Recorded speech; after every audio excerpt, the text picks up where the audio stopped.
the Opioid Response Network map is our first presentation, and the header was from last month, so I just updated that.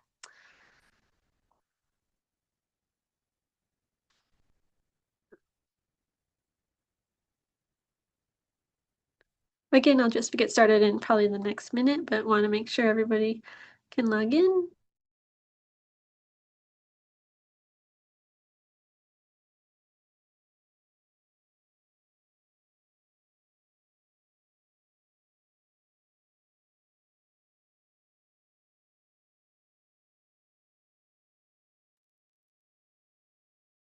Okay, it's just about 2:05. Thank you everyone for joining this month's KHHC meeting. We have the agenda right here, and I like to introduce myself first. So my name is Katie Sharp. I am the chair of the Kitsap Housing and Homelessness Coalition. We have our meetings every third Wednesday of the month at 2 p.m. We try to bring great presentations for you all to take back to your agencies and be able to learn from each other through our updates.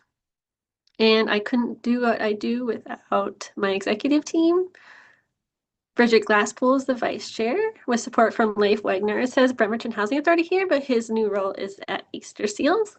Carl Borg from Kitsap County, Eric Harold from the Salvation Army, Katie Knudsen from the HEN program, Madison Tuttle from Kitsap Homes of Compassion, and Allie Moyer from the Housing Solutions Center, KCR. And today we have a few presentations, but as you might recall, all our meetings were recorded by Marwan Cameron of the Conduit. And before we go over the agenda, reminder of the vision. Every person in our community has a safe, decent, stable, and appropriate home. Our mission is the Kitsap Housing and Homelessness Coalition provides leadership to end homelessness through planning, coordination among social service providers, advocacy, and education. And the coalition strives to carry out our mission with respect, commitment, compassion, integrity, and a willingness to change. And you can always contact us through our email at admin@kitsap.hhc.org, which is right here. And our agenda today is with the Naomi Levine and her colleagues from the Kitsap Public Health District around the Opioid Response Network map and meetings. Then Madison Tuttle will be giving an overview presentation for Kitsap Homes of Compassion. And then we'll have a Project Connect planning update and updates from the county, as well as our last agenda item, which is we'll be talking more about what you have to share. So please, if you have any updates that you want to share with your partners, this is a good time to do that. If you have to leave at any time during the meeting, feel free to mention your update in the chat and we can make sure to get that out to everyone. So Naomi, are you ready? I am ready. Can everybody hear me? Yes. Fantastic. I'll begin sharing screen. I see I've got Trey here and our colleague Gabe Hammond may be joining us, or he may have gotten caught up in an appointment. If not, don't worry, you'll still get the information from us. So I'm Dr. Naomi Levine from the Kitsap Public Health District, a community liaison on the chronic disease and injury prevention team. For our presentation today, we're going to have Trey start us off by sharing some of the available data that we have about the impact of opioids in Kitsap County. Then I'll talk with you more about the quarterly opioid response partner meetings. And then finally, either myself or Gabe Hammond, who may be joining us late, will talk with you about the opioid response network map. And to those last few points, we'll also address for how you could get more involved in this work. So with that, Trey, I'll turn it over to you to talk next. Thank you so much, Naomi. So again, I'm Trey Evans with Kitsap Public Health District. I am an epidemiologist with the Chronic Disease and Injury Prevention team, working closely with Naomi on the opioid response within Kitsap County. So today, I just want to go over some brief talking points that have definitely been generated on our public dashboard that I'll drop a link to after I describe some initial talking points with our Kitsap opioid overdose trends, etc. But just going through a few points on the current state of how we're looking at the opioid response in our communities. So as of 2024, which we haven't gotten all finalized deaths records yet, we should be getting that very soon. There were roughly around 60 deaths among Kitsap residents that included opioids. This represented roughly 82% of all drug overdoses reported so far from 2024. This is the first year where we're seeing a downward trend in overdose fatalities since the extreme increase of fatal opioids related overdoses that started in 2019 and peaked in 2023. Fatalities that included opioids saw a shift from heroin to fentanyl being the predominant opioid involved in these types of deaths starting in 2020. And as of 2024, synthetic opioids like fentanyl accounted for 100% of these types of deaths. Now, looking more so, shifting a little bit upstream, looking at non-fatal overdoses, particularly from our emergency department reports, we calculate this by looking at the amounts of non-fatal overdoses per 100,000 visits in our community. Uh, where there was an opioid involved in these suspected events, there was increased significantly from 2018 to 2020 and remained somewhat elevated throughout the years, with some smaller increases in visits between 2021 and 2023. There has been a slight decline in 2024 with these types of visits, with there roughly being an estimated 325 emergency department visits overall for a non-fatal opioid overdose. And then in the prior year, there was 361 in 2023. Shifting next to the concept of polysubstance fatal overdoses. As many have noted across the nation and the country in general, the fourth wave of the opioid epidemic is being driven by the mixture of stimulants and opioids, predominantly fentanyl and stimulants such as cocaine and methamphetamine. We're seeing that here in Kitsap County as well. So this has been increasing since 2016. So in 2016, we roughly had 68% of overdoses that included more than one substance.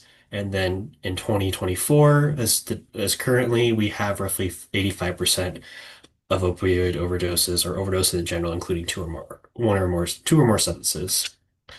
And then obviously 92% of these types of overdoses included opioid like fentanyl. Again, 75% of these were in combination with methamphetamine specifically. And then shifting even more upstream with medications for opioid use disorder. So as of 2012, the Washington State Department of Health's prescription monitoring program, or in short, PMP, began reporting out then. So they reported out on the rate of people, specifically the rate of patients prescribed buprenorphine per 1,000 residents. They adjusted for age and sex. This increased steadily from 2012 to 2024. So some quick facts here. So on average, in a given quarter in 2012, there was roughly around 302 buprenorphine prescriptions that were given to Kitsap residents. That's dramatically increased to roughly 1,100 buprenorphine prescriptions on average in a given quarter in 2024. So we're seeing that there's going to be an increased access to buprenorphine here soon. I'm going to drop a plug for the folks at UW Medicine, King County Public Health, as well as those at the State Health Department.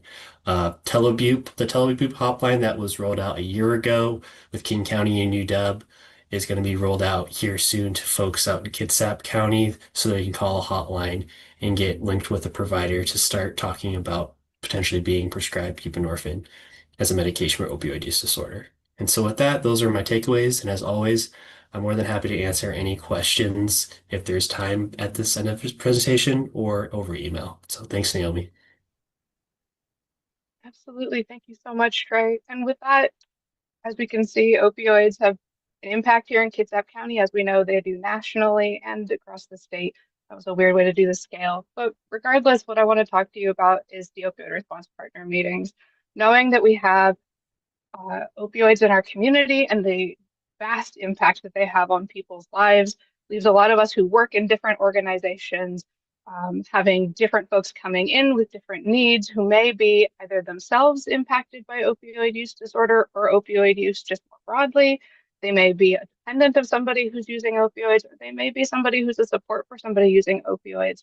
And they may be coming into our various agencies and just asking for help on whole human needs. And so for these convenings, for our partner meetings, these are quarterly meetings that represent a shared commitment by the community to find creative ways to show up for people who are impacted by opioids and challenge the limits of our system that are placed upon us through uncertain times and amid funding cuts for us all. This meeting that we have serves as a space to continue to choose one another rather than folding in on ourselves. And that's what our purpose of the meeting is to make sure that as agencies, we know who else is out there and what we should do and how we can support one another when one of us experiences a threat, how we can come around and make sure that we keep our services functioning. And then how did it come to be? Well, this meeting originated out of a consistent expression of professional isolation due to systemic silos and is maintained by the community, reaffirming consent to hold these meetings. The topics for these meetings are selected by the community and represent a vested interest in improving our cross-agency relationships. The agendas are created with feedback from the community both during and between meetings, as well as informed by deep research done by myself here at the Health District. And the shaping of the activities and narratives around the topic are mindful of emerging events that impact the community. And I cannot stress this enough. I walk into one of these meetings, I do not know if we will have a next meeting. And if so, what that meeting will be about. That is entirely up to the people who attend these meetings. And it is such an honor that people keep choosing to come back to this meeting.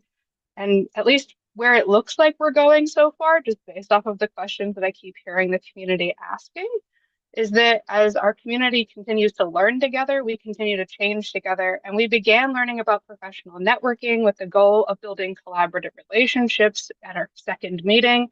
By the end of that meeting, partners in the room were curious to learn how to form deeper relationships between organizations, which we explored in our third meeting. And now for our fifth and sixth meetings, the aim of the group has evolved into doing more multi-organizational team building, where we're working on creating community level projects to address the 5 social determinants of health as a way to practice and actually engage with really tricky task of multi-agency collaboration by actually trying to collaborate. It can seem like a really daunting task when you have all of your MOUs, you have all of your standard operating procedures, and your other agencies have all their own, and it can be hard to figure out how they mesh together. And so by having this space where we actually practice doing that, it can make what seems to be an impossible or highly improbable task more tangible. And who are the ideal people to join these meetings? Well, if you happen to be a part of an organization or a group whose work impacts the lives of people who use opioids, impacts the lives of children or dependents of people who use opioids, or impacts the lives of those who support people who use opioids, then you're an opioid response partner here in Kitsap County. This is a whole county effort, and we're all a part of it. If you'd like to be part of these meetings and meet other opioid response partners, then please RSVP to our November 6th meeting or keep an eye out for future opportunities to engage. And I'll make sure that I drop the RSVP link in the chat after this presentation. Now I'm just going to take a pause for a moment and see if Gabe Hammond has had a chance to join us, because I have a limited screen view.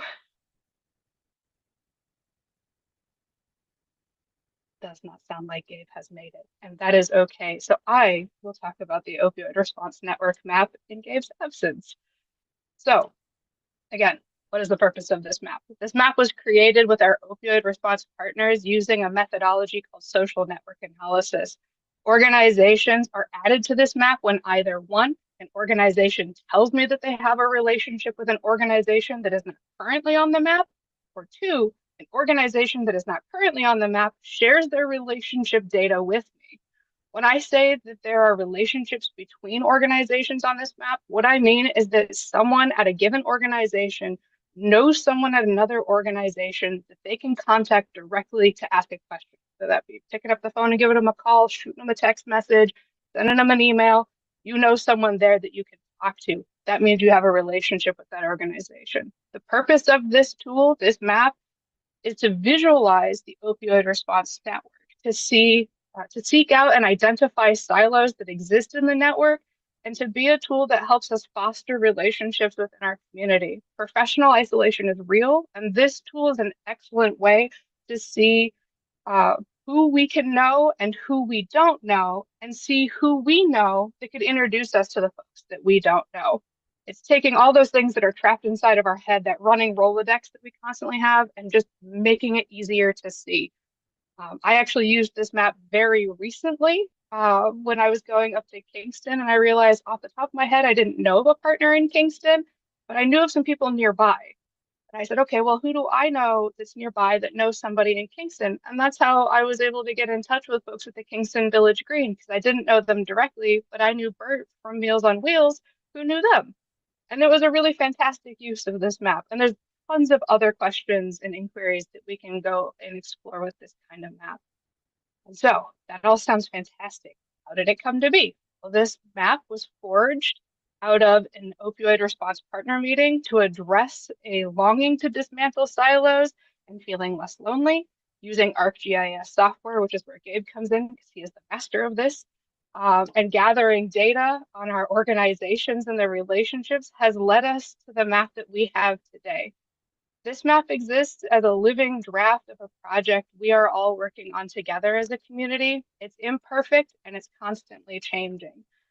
And the reason why it's constantly changing is to reflect the questions that we're asking and the needs that we have and what people want to know and see this map do. And where is this map going? Well, at the moment, this map will be continuing to evolve and adapt with the needs of our community partners amidst unprecedented times and through dynamic situations as a tool for us to stand alongside each other and to weather the storm. This network map was launched, or the new network map was launched at meeting number 4, and we gathered a whole lot of feedback. In fact, I saw some of the people on this call happened to be at that meeting and gave me a ton of feedback. I have good news for you. At the next meeting, you're going to see those updates. It took a lot of work, but we got them going. And this includes the addition of coalition information, filtering by organization type on top of our inbound and outbound connections, and a complete recategorization of our organizations to better reflect their roles within our network. Some anticipated next steps that we have is digitizing our data collection to being an online survey tool, which if any of you have given me your data by hand with me, you know that I've been printing out sheets of paper and carrying them all over the county. So I'm looking forward to a digitized form, and more map check-ins will be coming with more of our quarterly meetings, or if we choose not to have quarterly meetings, I will find another way to get you the information. And if you're wondering if you are the ideal person to join this map, then the easiest answer is if you're an opioid response partner, as previously described, as someone who impacts the lives of someone who uses opioids, dependents of someone who uses opioids, the support people for someone who uses opioids, then you should be on this map. To get your organization added to this map or to improve the data that's currently represented on this map about your organization, you can reach out to me. You'll see my email at the end if you don't already have it. And I will get with you. We're not using the fully digitized form yet, but we have a working data collection tool and I'll send it to you. I also strongly encourage organizations to invite myself and our map maker, Gabe Hammond, who's truly great with maps, to visit your organization and talk with you about this map in more detail. We may also bring Trey with us. He can talk more about data. And we'd be really happy to talk with you more about how the map works as a whole, share any insights with you about your organization based on the available data that we have, and let you know what may happen as the map continues to evolve. And so that is a whole bunch of information that I have given you. And so with that, I'm going to wrap up our presentation here and leave us some time to take some questions.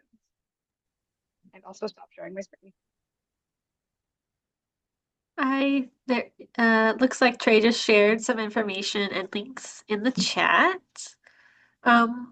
If anybody has a question, feel free to raise your hand or put it in the chat. While we're working on that, I was wondering if you could share like a scenario and actually use the map. I'm trying to figure out how, just like what's a practical use of the map. Totally. Would it help if I pulled up the map and we kind of just Yes, I pulled it up myself and I'm like, I have no idea what to do with this. So Great. Yeah, it's like handing you a very odd tool and you're like, what do I do with this tool? Here, let me pull it up on my end. I will share the screen with everybody. Two screens to the left of me. Where am I? Here I am. Okay. So this is our map. It's loading odd because I continue to use Firefox. So let me fix that for us. I really gotta. good real world examples, right, of using the map. Right? Yeah, please don't do as I do. Use any other web browser. Google Chrome. Google Chrome works. Edge works, which is surprising because usually that's the one that doesn't work for things. But when you load the map, you're welcomed with this beautiful splash screen, which informs you that this is not a directory. This is, in fact, a map for showing social relationships. And so I'll talk you through the example that I used when I went up Okay. to Kingston. So I don't have any direct connections in Kingston. Let me scroll down to where they are. But I knew I was going to be up here at the fire department. And I only happen to know that that's done because all of our fire departments are in yellow. And I knew I was going to be here at a meeting actually with Trey. And I thought, well, who else is nearby here that I never met before? Well, let's see. We've got a partner here in pink that's on the map. And I don't have a solid direct connection at Port Gamble's Slalom Tribe, but I know some people who do. So I reached out to some people who did know folks there, and I didn't have enough time to hear back, but I'm still working on that relationship. If anybody has a good relationship, please introduce me. But then also over here, there's the Kingston Village Green. I didn't really know anybody at the Kingston Village Green until now. But then what you can do is you can pull this up and you can open the table down here. And if we filter on the table appropriately, there's a way then that you can, hang on, look at this, we're doing it all together. Village. Sometimes I have to force it to do what I want. Okay, and now we pull up the table and it should work at some point here. Anyways, what it would do then is you could go through and you could say, okay, well, the source facility, who are they then connected to? Right now, Okay. I'm of course on the spot and attempting to suddenly show you an Oh no, I example. put you on the spot. I just was really curious. I think this is a good example of really getting in there and everyone kind of looking at it and playing around with it to see what kind of information is And another way there. you can also do it, if you did like inbound connections, you exited out of all of everything, like if we reloaded the map and we just did inbound connections, because really what I want to know is who knows particular organization. And Oh, so okay. inbound, meaning those are the connections that you receive. And so if we toggle on the inbound connections, and then we can select a specific organization. This is where I would go. Kingston Village Green. And then from here, this shows me, okay, well, everybody who said that they know the Kingston Village Green, and you can pull up the table, which is phenomenal magic. And I can now see, well, Meals on Wheels said that they know Kingston Village Green. The Conduit says they know Kingston Village Green. Gather Together, Grow Together knows Kingston Village Green. And Scarlet Road knows Kingston Village Green. And luckily, I happen to know people at all of these organizations. So those are the sources of the Right. relationship saying they know this relationship. And I happen to know everybody on the source list, or at least somebody at all of the Mhm. organizations on the source list. And so I knew I could chat with Bert pretty quickly. And I said, hey, Bert, who do you know at Kingston Village Green? Do you think that they would be open to talking with me? And that was how then I was able to schedule some time to meet with folks at the Kingston Village Green while I happened to already be up there doing a meeting with the fire chiefs. And then after that, I could meet with other people up north. I'm hoping So to it is make them really about making the connections, the more direct connections through the exactly, partnerships. Okay. exactly. Because you don't know who other people already know until you have a chance to talk with them about it. And this is just one way to be able to externally see without having to then go through all of your contact list and being like, do you all know somebody at Kingston Village Green to find one person who knows somebody? Instead, you can look and see who's already said they know somebody there and just email more directly that one person. And even though it's titled the Opioid Response Network Map, it seems like it has a much broader use. Yeah. I take a really broad definition to who's involved in opioid response because opioids are one very small facet of someone's entire life. And with any luck, the better connected we can get folks who are impacted by opioids, it can be an even smaller portion of their life as they are able to seek support in other ways. But people who use opioids eat food, they need shelter, they need jobs, they need community, they support people in their lives. They want to read books, they want to hang out in community, they spend time on transit, they're all over the place. And so really anybody could be on this map because anybody could be impacted by opioids. I mean, even within our organization, there's always room for knowing the right person to contact to get the best answers to the questions. So making these connections could serve Bremerton Housing Authority as well. And I'm sure a lot of the organizations who might not already be on the map, but knowing how could be a useful tool that the health district is putting together. So thank you. Yeah, thank you. As a reminder, the next meeting is November 6th. Is that right? For the Yes, it is. community meeting. What are you calling the meetings?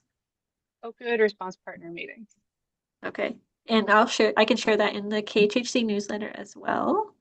I think you already maybe sent a link to me, but we can definitely share that out as well as the link to the map. I know there was a QR code. I used my phone, but you had a direct link. Do you want to paste that in the chat as well? I can do that as well. Thank you. I didn't see any questions, but thank you so much. This was really informative and helpful, and it sounds like you go to individual organizations and present on this as well. So can anybody reach out to you if they want a presentation for their organization? Anybody can reach out to me. I strongly encourage it. I'm a bit like a vampire. I show up where I'm invited. Try not to invade anywhere else. Oh my gosh. Well, we appreciate you all. Thank you, Naomi and Trey. And yes, if you have any information to share in the future, you can always send it to us and we can put that out on our newsletter as well, or come to our future meetings and share updates if you'd like. So we appreciate you. Thank you so much for having us. Yes. Now I'm going to transition to Madison with Kitsap Homes of Compassion. Hi, everyone. So I'm Madison. Let me share my screen and show my slideshow. Can you see that okay? Okay, Looks good. thank you. I have to say that opioid response meetings are a blast. There were s'mores last time. I don't think there's gonna be s'mores every time, but they're super fun if you're involved in that work. Thanks, Naomi. Okay, so I'm here today to talk about Kitsap Homes of Compassion. I am the operations director for KHHC, and so I'm just going to go through a little bit of information about what we do and why we do it. Mostly what we do. The beginning is why we do it. So I put our mission here at the top, and we were founded in 2017 by a retired engineer who saw a lot of seniors experiencing homelessness and really wanted to address that issue, and so started a shared housing program. We now also offer case management and a mental health program to the community. So here are our three current programs. The shared housing program, we use global leasing with 20 homes across the county, and we sublet those rooms out to folks experiencing homelessness or housing insecurity. A single room is $775 a month, and that includes Wi-Fi and utilities. Some homes, I'll go through the program actually further in a minute, but we also have a housing case management program with the Housing First model and the Foundational Community Supports program. So that helps folks find housing, get into housing, and stay in housing anywhere in Kitsap County, not just our shared housing program. And we have a mental health program right now, mainly for residents and program participants to address the trauma and isolation associated with homelessness and housing insecurity. So we currently have 20 homes across Kitsap County. 3 of those homes are transitional Walker accredited, which is the Washington Alliance for Quality Recovery Residences, if I'm getting that right. They're accredited recovery homes. 16 are permanent supportive housing, and 1 is a transitional home for women with children. We have transitioned our wait list from our website through KCR. So if folks are interested in our shared housing program, they need to go through the coordinated entry process and indicate their interest with KCR to get on our wait list for shared housing. Here's a little overview of the continuum of housing and what we provide and what we don't provide, you can see that we do a lot of different things. The program homes are for folks with an average income below 30% of Kitsap's AMI. So they are assigned a housing navigator that helps provide a little bit more support to those homes. The PSH homes are for folks anywhere on the income spectrum, and but also have a house manager, just like the program homes, that help support the homes. And then we have low wage earner live work homes, like on Bainbridge, for example, for folks who need to be able to afford to live where they work. I'm not gonna go too deep into this, but I just wanted to give you kind of the flow of like how people go through our program. So I don't know if you're interested in seeing this deeper, shoot me an email, I'll send it to you. But I just wanted to kind of show you like how people go through the flow. But it starts with KCR now. Maybe this is too much information, but I just thought it was kind of fun. So then for our Housing First services, I just kind of talked a little bit about the Housing First philosophy here. Homelessness is first and foremost a housing crisis, and so everyone is in this program is very low barrier. So folks just have to be either experiencing homelessness or housing insecurity, make below 50% of Kitsap's median income or AMI, and have a mental health need or past or present use of substances. So it's pretty low barrier for the services, and they'll help you find or stay stable in your housing. The FCS program is super similar to the Housing First program, but it's just funded through Medicaid. So they have a housing navigator that helps support the same sort of goals and needs, but you have to have a certain type of Medicaid to qualify for FCS. So I love a good flow chart, very obviously. So this is the case management journey that starts with a risk assessment. So folks go through to be prioritized based on risk of risky situations, or it's kind of like a vulnerability assessment, but under a different name. And then they do an intake, there's documentation, referrals, and we have some funding for barrier removal activities to provide survival gear, a little bit of money sometimes for move-in fees or first-time home items like lamps or cleaning supplies, stuff like that. So that's pretty cool. That's thanks to our Housing First grant. Then I had two little slides for kind of who's our staff. So we have some housing specialists and navigators, and this is what they do with clients or community members to help them literally walk alongside them, call landlords, view Zillow, like whatever needs to happen to find a rental or any sort of housing opportunity. And then the peer support counselors, or I think they're peer certified peer specialists now, if I'm getting the acronym correctly. Support specialists, something like that. I should update my slideshow. But so they help with anything that people need to get into housing and stay stable in housing. So identification documents, transportation, childcare, income, benefits, that kind of stuff. They're really, really a powerful support for our community members. For our case management program, people apply online through our website. That is khhc.home/apply. You can also see right now we're still accepting recovery home applications through our website because the KCR is not super robust for recovery home applications yet. But that's not going to be there forever. It's just until kind of it takes off at KCR a little bit stronger. But yeah, I'll put that in the chat too with my email at the end. That's a short application, relatively easy, kind of just affirms the eligibility and then asks for some information about like income and contact information. And then I wanted to talk about our mental health program right now, primarily for residents and program participants, though we'd love to have community groups sometime in the future. There is a mental health case manager, an MSW intern, hopefully a counselor. We're hiring for that position at this time, and a psychiatric nurse practitioner is on the team. So it's a pretty robust, growing team that serves our community in really amazing ways. And I wanted to plug our newsletter. We send out a monthly newsletter as well that Scott writes a nice little blurb for, and then there's like some good information in there. And we're having a little t-shirt drive coming up. It's got this really cute graphic on it that I just wanted to share. So I'll put our newsletter thing in the chat too, so you can stay up to date with different stuff that we have going on as well. So I think that is everything. Yep. There's my contact information. I kind of went really quick through that. So I apologize if that was too fast, but I'm happy to take questions, and I'll stop sharing so I can see everybody and put my stuff in the chat. Thank you, Madison. I don't see any questions right now, but everyone, if you have a question, feel free to raise your hand or put it in the chat. Yeah, it's again really good. It's a good example of we brought KHOC or Kitsap Homes of Compassion here to present before, but a few years ago.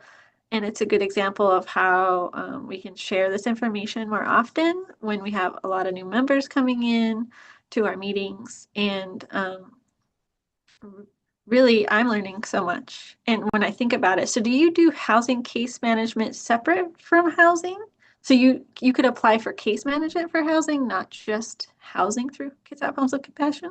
Yeah, so we have our shared housing program and we have the housing case management program. So the housing case management is like walking alongside you to get into that housing, whether that's our shared housing or elsewhere. So that's within the past couple of years, that's been relatively new. But it's a really robust program that's doing some really cool work with folks. So well, we've yeah. seen from Beaverton Housing Authority's perspective, like that's the biggest gap, just because helping voucher holders. Yeah. There's other barriers they have other than just income, and having a way to help them and meet their needs and help them through the application process. And speaking with landlords, do you work with a lot of voucher holders? Do you know? Yeah. We have a decent amount of people who have, well, not a decent amount, but we have a few folks who have vouchers in our shared housing program. And then we work, I'd say a fair few in our housing case management program have vouchers. Because it can be, once you get the voucher, it's kind of sometimes hard to, find someplace. So it's like you're yeah. feeling a real need to make sure that our voucher holders are successful in finding the right place. Yes. And Yeah. to apply, that's through so the case management piece, is that through your online application on your website or through KCR? No, just the shared housing is through KCR. Okay. The housing case management is a short application on the website, or they're welcome to come to our office. We're right downtown on 4th Street. And people can walk in and just be like, hey, I'd like to apply, and someone will help Do you them have a wait apply. list for that, or do you try to accommodate? There is a little bit of a wait list, but it's very short right now, actually. And it's, like I said, prioritized based on needs. So people who are in high risk situations will be prioritized. I think Julie had a similar question. She says, I'm so sorry if I missed this, but who do they contact for navigation? That would be on our website I don't know if that's answering the question, but if someone is interested in applying for case management, the best way to do that is through the website.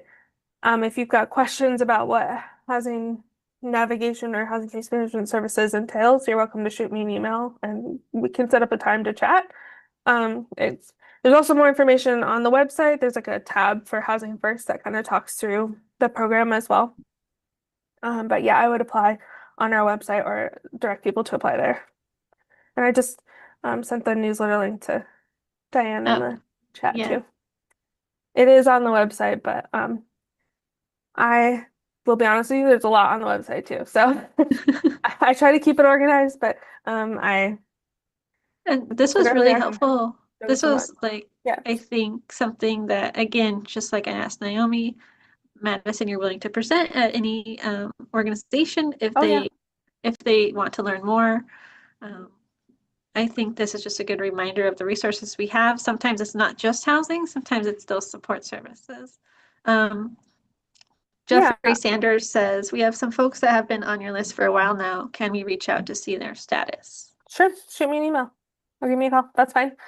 We've done, I think I've looked up people for you before, so I'm happy to do that. Sometimes if the contact information is old or bad, that can be a barrier to getting people uh, contacted, because sometimes folks, their phone changes pretty frequently. So that can be tough to, if they don't come in and update their number with us, then we lose track. So that can be tough. But yeah, and And it we sounds like you're working through KCR now, so you're learning a new yes, process too. yeah, Yeah. yeah. And in terms of presentations, I love field trips and going places. But I also love having people come to us and talk to our team about what they do in the community. So if you want to share sort of mutually, uh, we're happy to host as well. So Well, thank you, thanks. Madison. Yeah, thanks for the opportunity. Yes. And Madison also serves on our executive committee for KHHC. So appreciate you all. And those are our two presentations for today. And now updates from Carl and the county. Oh, is Allie gone? Oh, for Project Connect. I always Yeah. switch you, don't I? I switch you all the time. There's never an order, is there? We Who can wants to come go back. first? Allie, you can go. Okay, we're working through Project Connect 2026.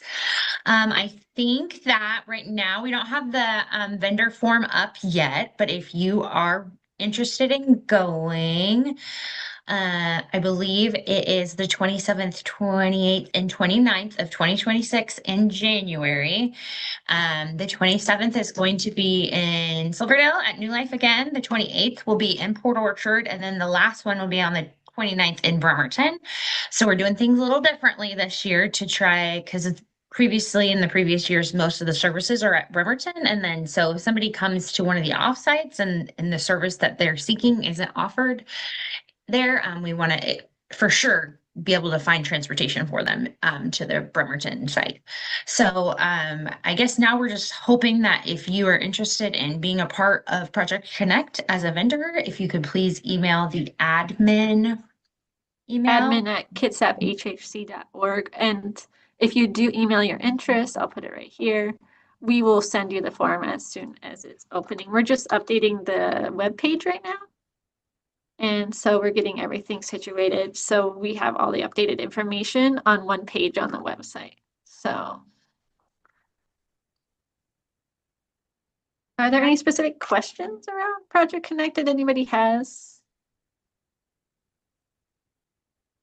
Again, these are resource fairs coordinated with the point in time count in January.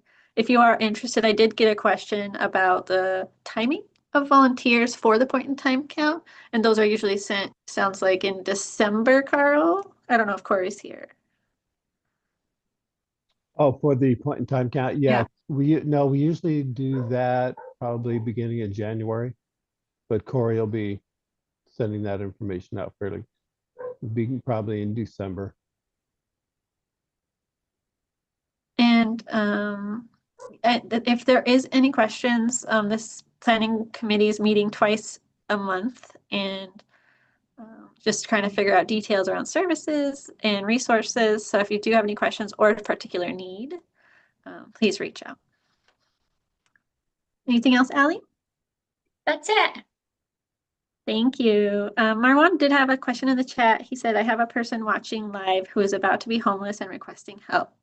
They are disabled and have a service dog. Recommendations, please.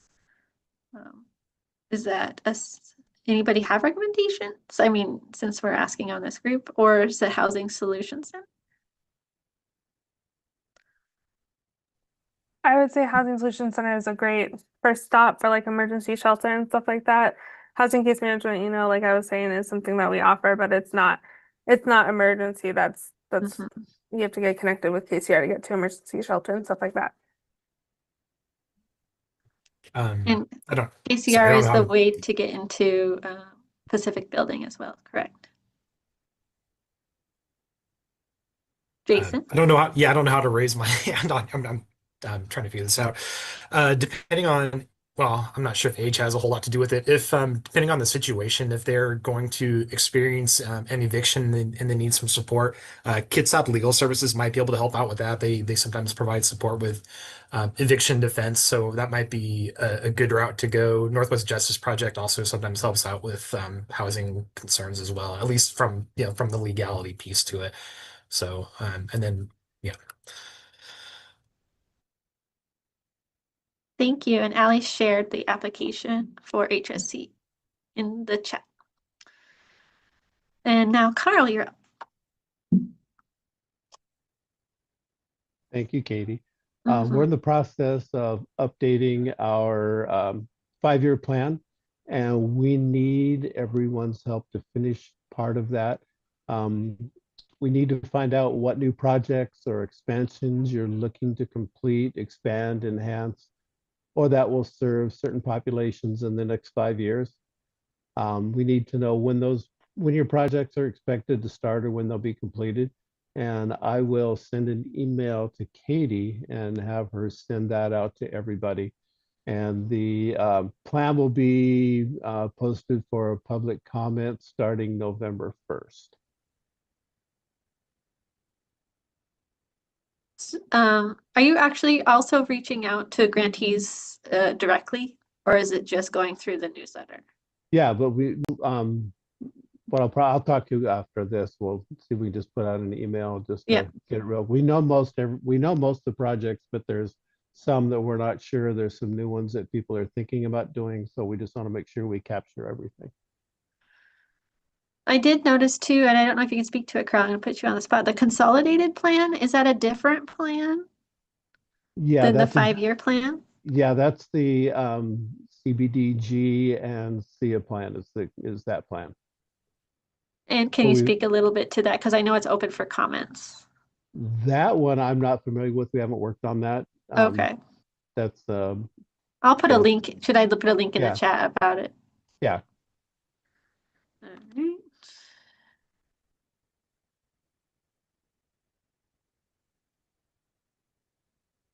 And like I said, that's open for comments, so it's a good time to read up on it and see if you need to submit a comment. Anything else, Carl? Severe weather shelters will start their season November 1st. We have our shelter in Kingston, Silverdale, and Port Orchard, and they'll operate when temperature falls below 32 degrees for 4 hours or more. And the notices will be going out when we get the weather, with the weather hitting, depending upon when that is. Those notices will go out as soon as we know we're going to open. And I know there's a volunteer form. Is it on the website as well? Yeah, it is. And we just sent out, if you'd like to help at any one of the shelters, what it is you become a Department of Emergency Management volunteer. So when you're working those shifts, you're covered by the DEM insurance, so that everybody's covered no matter what happens.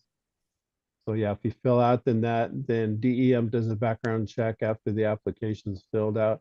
And Virginia just put the link in the chat down there. So, and at that point, then you go on, there's training that will be occurring in the next couple of weeks at all the locations.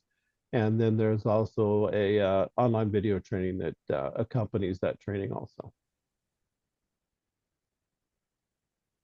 Thank you, Carl. I remember a few years ago, Kirsten actually presented on the Severe Weather Shelter program, and it made me think a little bit different about that. It's part of our emergency housing system. It's a very important part of our emergency housing system in our county. So just thinking of it that way, who can help at any time, stand up the shelter, right? It's staffing, right, at the different shelter sites? Correct. And depending upon the weather, last year, November, December were really calm. And then during February, it was activated almost the entire month. So with the strange weather we get around here, we never know what's going to happen or where it's going to happen. We also activated a couple times for wind, as well as the big thunderstorm that came through. I would like to add as well that the amount of time that is needed in order to volunteer at one of the severe weather shelters really depends on your preference and your availability. They are obviously last minute activations because the weather can't be predicted super long term, reliably. However, there are people who, volunteer for a 5 or 6 hour shift once or twice in the entire season. And there are other people who are opting to, volunteer and cover shifts for a week straight. So it just kind of depends on, how much time you have available to invest in it. And if you think you might only be able to cover 1 or 2 shifts over the course of an entire season, that's absolutely okay. Thank you, Virginia and Carl. I've always enjoyed having the notifications through text. So even though this is on the web page, I think this is a helpful link or instruction just to text a certain number. And then when shelters are open starting in November, that you will get a link if you are not volunteering. And trying to make sure I get the right information. I don't know what that link is. But there you go. Thank you again. And Carl, anything else? No, that's it for now. Thanks, Katie. Thank you. So while we prepare for the last agenda item, and anybody wants to remind me if I missed something, but I'm pretty sure I only have one other thing to update you on. But while we're preparing for the updates, so if you want to put your updates from your agency in the chat or raise your hand and we can call on you to share your update. We have about 37 participants right now, so it's a really helpful way to get information out and answer any questions people might have around your agency's news. While we're working on those updates, I do have an update from the KHHC executive team. We are opening nominations for the executive team kind of named positions, the chair, the vice chair, and the secretary. But we also want to make sure that anybody who wants to be involved in the leadership of KHHC has the opportunity. So on our nomination form, we're also including an other category if you just want to be on the executive team. That's usually open all year round anyway, but we want to make sure everybody recognizes that they are welcome to take on more responsibility in KHHC, and we welcome it. So let me share the link to the nomination form in the chat.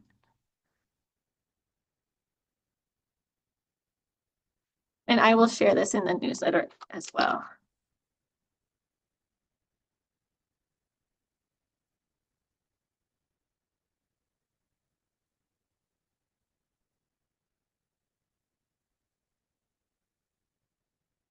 Any questions about nominations? If you know anybody or you're interested, please just fill out the form. That would help us contact the right people. Diane? Afternoon. Yes, I do have a couple quick announcements. One, CARE, Kitsap Animal Rescue and Education, is responsible for doing assessments for animals entering into the Pacific building.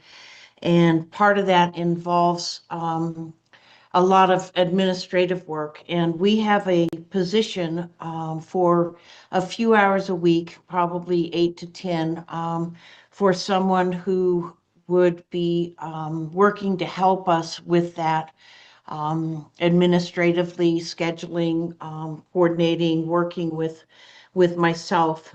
So if you know of anybody that would maybe be qualified, let them give me their information or have them contact me, and we can hopefully find someone out in this community that could fill that. Secondly, on November 2nd, we will be hosting a no-cost veterinary vaccine clinic at the Salvation Army in Bremerton, and it's in need of a few volunteers. You don't have to be a vet or a vet tech. It would be helping with things like records, helping people get to and from the right vet, helping with our giveaway table. So things like that, if anybody wants to get involved, we would appreciate it. Again, give me a contact. Thank you, Diane. Looks like Janae asked you to put your contact info in the chat and a link to the job posting.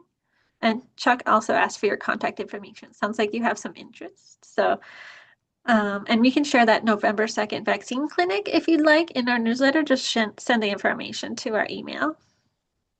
Okay, thanks. Thank you. And Lori from Kitsap Legal Aid Services, did you have an update or were you just sharing your contact information? Hi, actually, I'm with Northwest Justice Project. So I was sharing for Marwan and his customer how to contact Kitsap Legal Aid Services, but also our main screening and intake lines. Thank you so much, Lori.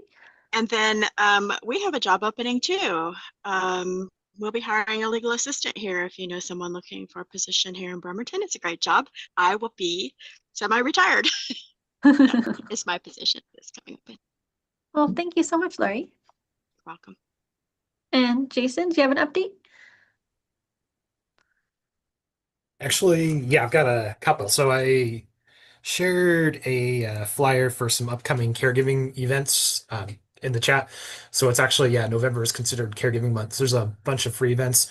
I guess while we're talking about hiring, we are also hiring a position for our Walk Harris team.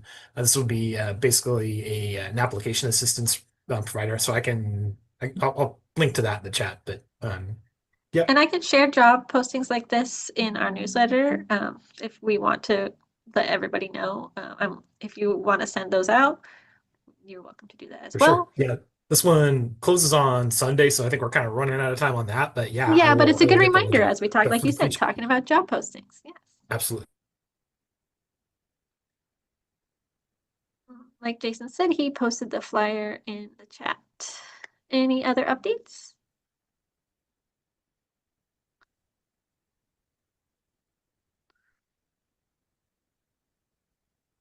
Let's see here. Oh, Lori posted the job posting for Northwest Justice Project in the chat. Well, I'll stay on for a few minutes, but I don't see any other updates for today. I think there is always an opportunity to share out anytime during the month. Thank you for all of you for staying engaged. I know I change the link every month. I know we're kind of used to that now, and you might have a calendar invite just reminding you it's happening. I'm going to try to figure out a way to do that so that we can have the same link to make it a little bit easier to keep it on your calendar, but really appreciate you all having really good attendance to these meetings. Next month, we're planning to have Family Promise, which is the shelter program. I don't know if Carl wants to speak to that a little bit more, but I think it was just in the paper. So a shelter program that's looking at Kitsap. Yeah, they do. Right now they're opening a safe park in Gig Harbor, and they mainly do family shelters for and they're individual homes for families. So they've been awarded funding through the state to expand into Thurston and Kitsap. So it'll be exciting to hear what they've got planned for Kitsap. And that will be at our next meeting on November, let's see, I think it's 19th. Yep, November 19th. But look for my emails out through the newsletter with the Zoom link. And again, thank you all for joining us today. I don't see any other updates, so I'll go ahead and close the meeting. There's a lot of job postings in the chat if you want to collect that. Diane, is your hand still up? Sorry, Katie. That's okay. Yes. I just thought of one other announcement I wanted to make. I Of course. apologize. I'm old and my brain doesn't work as well as it used to. There is a co-sheltering collaborative organization that many of you may or may not be aware of. And they just recently started a Pacific or Puget Sound, Seattle co-sheltering collaborative working group. So if anybody is interested in joining that, it's focuses on a lot of different things. Please give me an email because we just started this group, and one of the things we're working on is trying to come up with some some ways to remove barriers for people with their pets, like transportation to vets, transportation to facilities, et cetera. And the Co-Sheltering Collaborative is something that it's a local group, and I actually learned about safe parking by attending one of the meetings and finding out about a program in Kirkland that's in place. So Thank you, Diane. Again, if you want to reach out to Diane, I think her contact information is up above at diane@nwcare with a K.org. I make sure to put that in the newsletter as well. If you all haven't signed up for the newsletter and you happen to be forwarded this invite or something, please make sure to sign up. That's where all the news is distributed. So thank you again, everyone. Have a wonderful day.